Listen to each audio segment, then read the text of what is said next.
Bonjour Jean-Yves.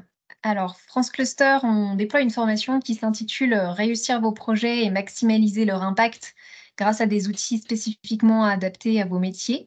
Donc, c'est une formation que tu animes pour nous. Et donc, globalement, aujourd'hui, tout le monde fait des projets, alors que ce soit des projets d'animation, d'accompagnement d'entreprise ou alors des projets qui soient plus structurants ou spécifiques, mais sans vraiment savoir comment faire d'un point de vue méthodologique. Alors, l'idée, c'est que tu nous décrives un petit peu cette formation. Premièrement, est-ce que tu peux nous dire pourquoi se former sur ce sujet est important? Bonjour Élise. Effectivement, moi j'ai travaillé 17 ans dans l'industrie chez Airbus et j'ai été assez frappé que finalement les projets, les méthodologies projets étaient assez peu appliquées. Pourtant, j'ai pu voir à quel point elles étaient très, très, très utiles quand on travaillait.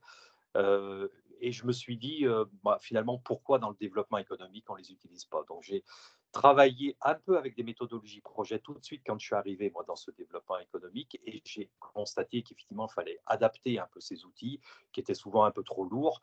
Donc il faut les simplifier, les rendre plus agiles et moyennant ces conditions, on peut travailler sur toutes sortes de projets, petits, gros, y compris des logiques d'animation, avec quelques outils un peu spécifiques, comme des outils, par exemple, de capacité à mobiliser les parties prenantes qui sont très, très importantes dans nos projets et qui sont plus faciles dans une industrie parce que les parties prenantes sont mobilisées par la structure. Nous, on a un petit peu plus cette difficulté.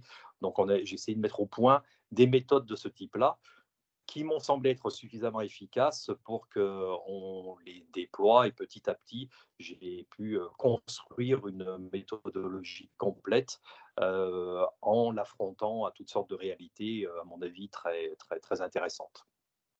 OK. Alors, tu nous parles de développement économique et de certaines réalités. Est-ce que tu peux nous préciser à qui s'adresse cette formation? Alors en fait, un peu à toutes les structures qui font du développement économique, parce que pratiquement tout peut se mettre en mode projet, hein, qu'on cherche à développer ces méthodes ou les revoir, qu'on veut travailler sur son modèle économique, mais même si on veut faire par exemple de la prospection, hein, si on est chargé de la prospection, on peut construire un plan prospection sous un mode projet, hein, le projet devient mon plan prospection, ou un plan d'animation. On a animé des structures, des collectifs d'entreprises, aussi bien la construction de la méthode pour pouvoir les animer que le faire peut se construire sous la forme d'un projet. Et donc, ça peut s'adresser aussi bien à des niveaux, je dirais, de direction ou de gens qui construisent des méthodologies qu'à des chargés de mission qui ont à mettre en œuvre ça sur le terrain. OK. Et dans quel type de structure, par exemple? Les clusters, les pôles, mais aussi du développement territorial, des EPCI. Voilà, moi, je fais ça beaucoup dans des structures qui font soit du développement économique, soit du développement territorial. Et c'est encore plus utile quand on a des choses où on doit travailler en partenariat avec d'autres pour réaliser des projets. Parce que ces méthodologies projets, ça va agréger des compétences qui sont un peu différentes, avec des motivations qui sont un peu différentes. Voilà, donc dans les CCI, par exemple, c'est souvent très utile parce qu'on fait des projets entre soi, mais souvent avec d'autres acteurs, notamment ceux qu'on essaye d'aider. Donc on fait un projet co-construit. Voilà, donc un peu toutes ces structures dev économique, développement territorial. Entendu, merci. Alors si on rentre un petit peu plus dans le programme, est-ce que tu peux nous dire quelles seront les compétences, les connaissances ou là, spécifiquement les outils qui seront déployés? Transmis plutôt.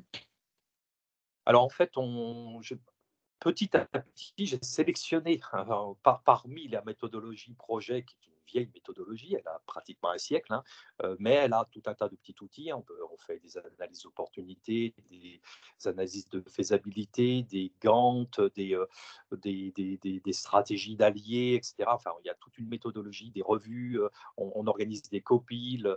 Voilà, donc il y a un certain nombre d'outils classiques que j'ai essayé de bien affiner, préciser et j'ai mis dans un kit outil. Et donc, on utilisera ce kit outil sur un de vos sujets, un des projets des gens qui sont là.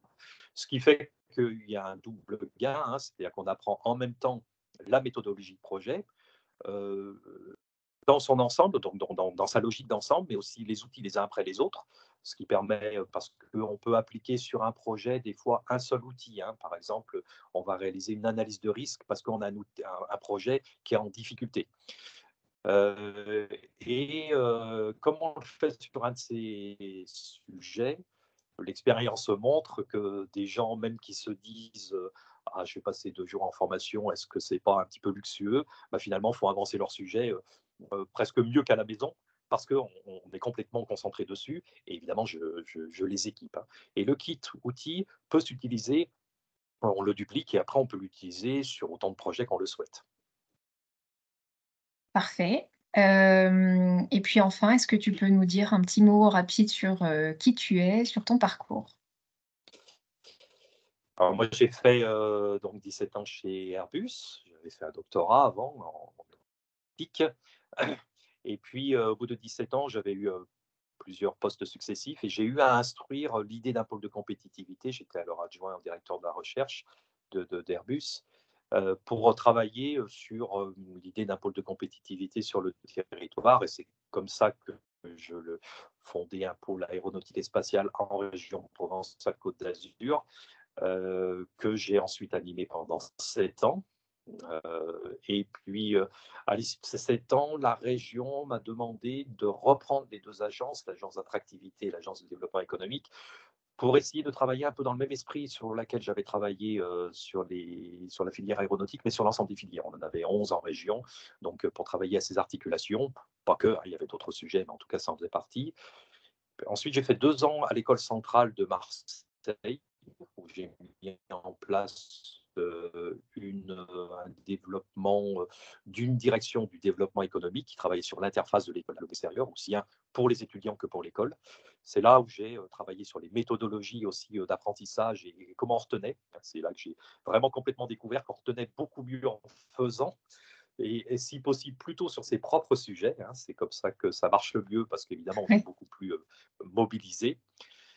Et depuis 3 ans, je fais maintenant du conseil et de la formation auprès des territoires et des acteurs du développement économique, un peu dans l'idée de capitaliser toute cette expérience, surtout que j'ai toujours beaucoup travaillé sur les, pourquoi les choses que je faisais fonctionnaient et comment il faut le faire de manière efficace. Donc là, bah, j'essaye de transmettre ça à travers des expériences, mais si possible plutôt de la formation très pratique ou même du coaching ou de l'accompagnement.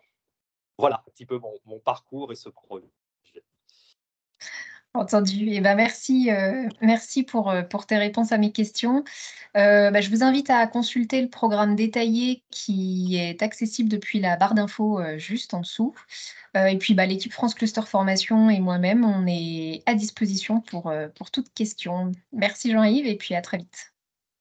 Merci, merci à tous.